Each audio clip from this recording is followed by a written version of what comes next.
speak to high schoolers and middle schoolers. I believe one of the best ways we as humans can get out of our own head, and that's what a lot of kids are suffering with, anxiety and depression, is to give back.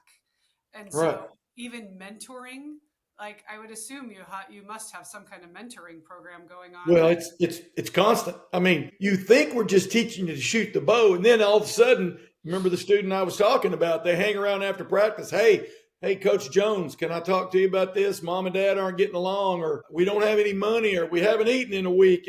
You find out all kinds of things.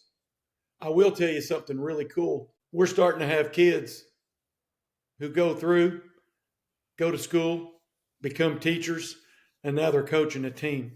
I talked to a little girl who's now 24, but to me, she's still a 16-year-old because I remember when she shot with us in competition. She's from far eastern Kentucky on the West Virginia border. She has two of her own, and she's a teacher now, and she's coaching a NASP team. I asked her what was the best part. She said the best part is I see me often.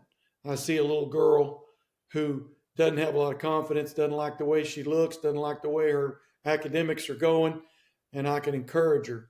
I don't think it gets better than that. I think the chance to give back is awaiting anybody. And if you've never coached a sport, if you've never mentored young people, first you got to get your house in order. I'll say that. We work really hard to make sure that only people, of course our schools do that for us, but we do background checks on all the people that help us at our national tournament. The chance to mentor with young people, especially if what you're mentoring helps you. And this little girl, and many like her. I mean, I can think of another young man here closer to where I live. I guess he's in his 5th or 6th year of coaching. He was one of our top shooters ever in NASP. He could find the center of the center. And, our bows, no sights, no releases, no equipment added, just the bow and the arrow. So it's not easy at 10 and 15 meters to put 30 arrows where you want them. But giving back is now generational after 23 and a half years of our program.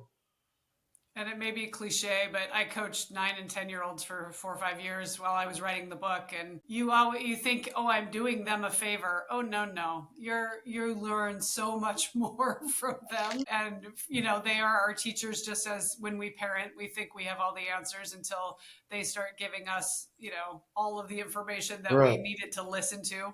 So it can be such a beautiful gift. And I think we learn so much about ourselves.